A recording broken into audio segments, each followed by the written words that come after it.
स्वीकार भाव। हम एक हीरे की प्राप्ति के लिए ढेरों कोयले स्वीकारते हैं। एक रत्न को पाने के लिए कितना पत्थर हम स्वीकारते हैं। सोने के चंद कणों के लिए मिट्टी का विशाल राशि को अपनाते हैं। एक गुलाब के लिए कितने कांटे और एक कमल के लिए कितना कीचड़ हम सहज सहज जाते हैं। अन्न के कुछ दाने भी बिना ढेरों घास के नहीं मिलते। हम अन्न के साथ घास को भी उगने देते हैं, उसे स्वीकार करते हैं।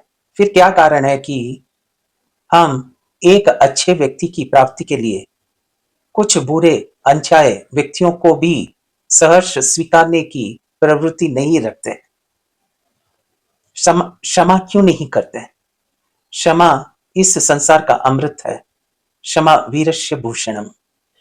क्या उक्त कोयले, पत्थर, मिट्टी, कांटे, कीचड़, घास मनुष्य से बढ़कर है कि हम उन्हें तो स्वीकार कर लेते हैं पर मनुष्य को नहीं। जिंदगी छोटी है, उसे शत्रुता बनाए रखने या अपराधों की याद में नहीं गुजारना चाहिए।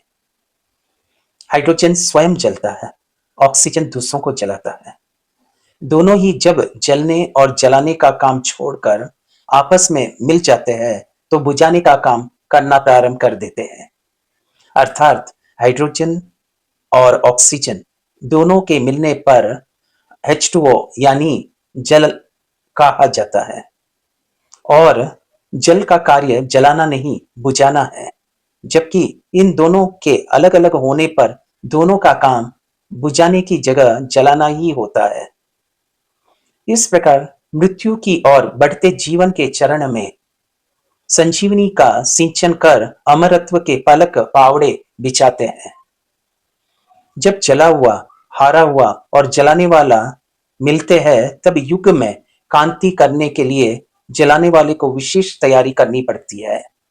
जले हुए में संजीवनी फूंकने के लिए जलाने वाले को विशेष शक्ति लगानी पड़ती है।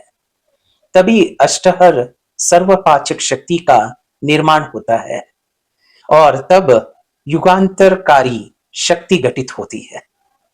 जय जिनेन्द्र।